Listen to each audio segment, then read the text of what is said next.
Well, hello everyone. I'm Mike Amerlon, and welcome to this video about some updates that I'm doing to Gezel. Gezel is a local AI framework that has a lot of cool capabilities and lets you use local models on your device in some pretty awesome ways. And today I'm going to be introducing the command line interface. Now, when Gazelle first started off, it was kind of the anti-command line interface. It was designed to be simple and approachable and not technical.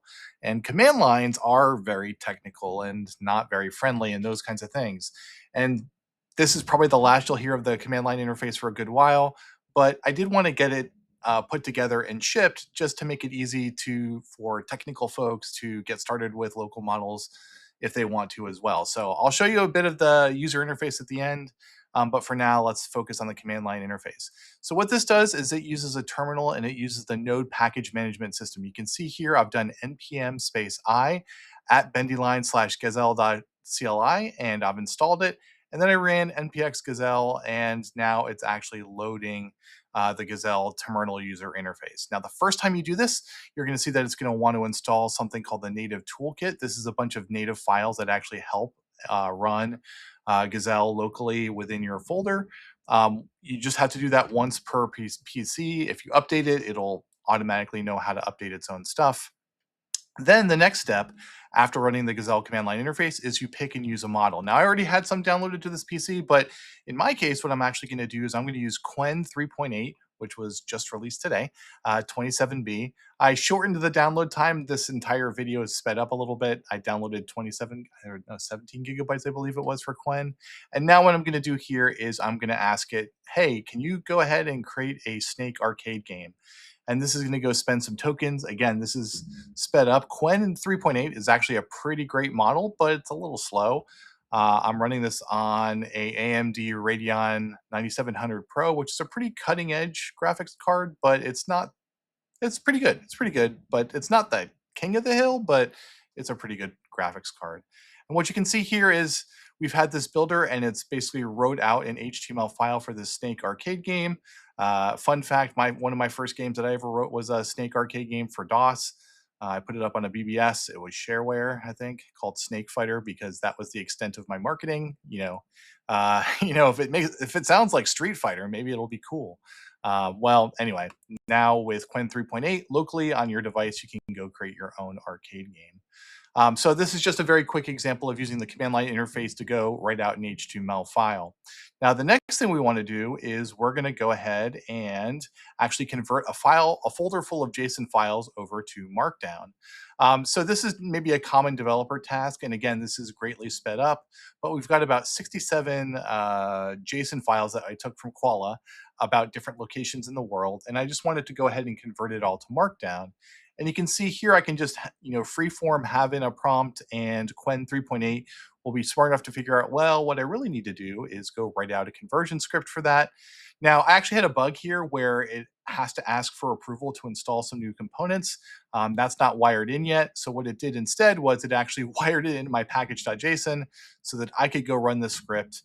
And yeah, voila, it wrote a simple script that converts these JSON files into Markdown that you can then go see and enjoy. So using local AI to go ahead and do a quasi-technical task of converting some JSON, doing some data scrubbing, those kinds of things. You can do it on your airplane now without any cloud connection, any wires. You could just play the $8 for the in-flight Wi-Fi, or you could use this Gazelle and do it all locally on a campground, let's say, without any Wi-Fi connection. Okay, so here's another cool demo. You can see what I've done here is I've run npx gazelle do security architecture review. Security architecture review is a type of craft book. Think of it as a very advanced skill file that comes bundled with Gazelle. So you can basically just go download it and run it straight against your code base or something like that. And what this will do is it'll kick off this multi-step. You can see there are 7 steps here, multi-step process to go ahead and do a security review of your code base and look for issues. And you can see, again, this was greatly sped up. I think as the wall clock goes, it took about an hour and a half. But it's going to go read through a number of different files. You can see that there's different roles here. There's the builder, there's the chief security officer, and they're handing back, different types of artifacts and different types of tasks.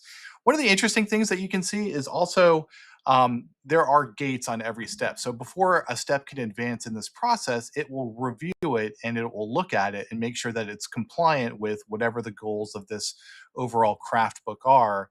And in this case, one of the things was one of the first outlines didn't have any detail about the plan for building a threat model or something like that.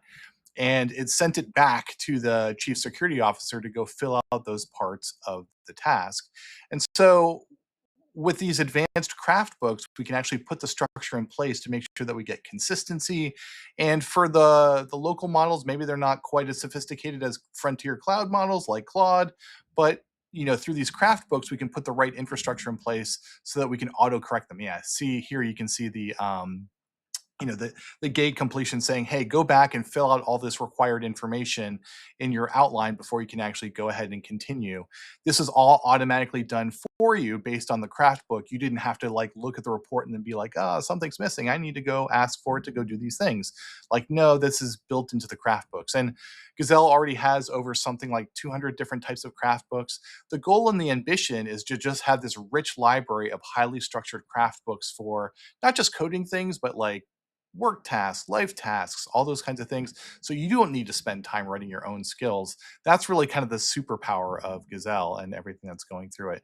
So this kind of went for about an hour and a half. I had a couple of bugs. I did have to restart it a couple of times, but you can see that it went through many different phases. It read through many different types of files. Now it's writing off a report. One other thing, you can see that this is in a read-only mode, so it's not actually able to change anything about my code base. But it is often able to write reports off to the side, artifacts. So this is a really nice thing because it lets you trust and use Gazelle without necessarily giving it permissions to edit files in your code base and those kinds of things. So I'll probably have more content about the security model of Gazelle in the future. But one of the hinge points is that you can do some pretty cool things even if all you ever do is just use it inside of a read-only mode. So that's just another nice thing about it. And you can see now that it's done, it's completed the tasks, and now I have this rich report of a number of different findings and security architecture reviews and maybe different things I should take a look at and maybe address inside of my code base. So, even though it took an hour and a half to put together this report of just spinning my GPU for an hour and a half, hey, you can do it over a lunch break and you get a free, electricity code review that comes out of it. And you didn't really have to do anything other than, hey, kick off a security architecture review. So you can do it on a plane, you can do it remotely. It doesn't send your code base anywhere. This is all just using your local compute to get things done. So if you've got a beefy MacBook, you can do 5 security reviews on the flight from Seattle to London. I don't know. All these kinds of fun things that you can do with local models and local AI. So this was a quick review of the command line interface. It's a way to tap into the power of Gazelle to go ahead and do some interesting things.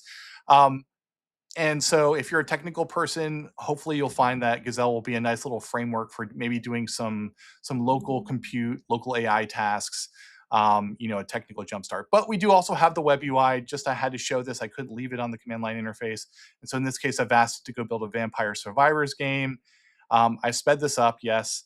But I'm also using Qwen 335, which is actually a faster model for reasons I'll get into in the future.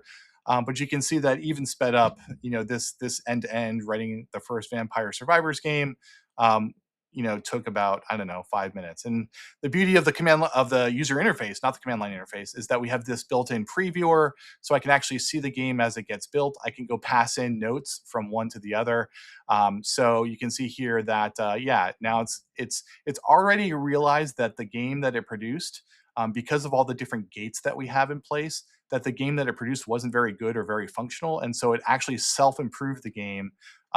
Now you still can't actually kill the vampire circles in this game, so there's still some work to do to kind of make it get better at doing things. But that's just a quick tour of Gazelle, the launch of the command line interface, npm I at bendyline slash Gezel dash CLI. See the notes in the description, and all the cool things that you can do with it. Still an early preview. It's still lots of bugs, but stick with us. Gazelle will be pretty freaking cool.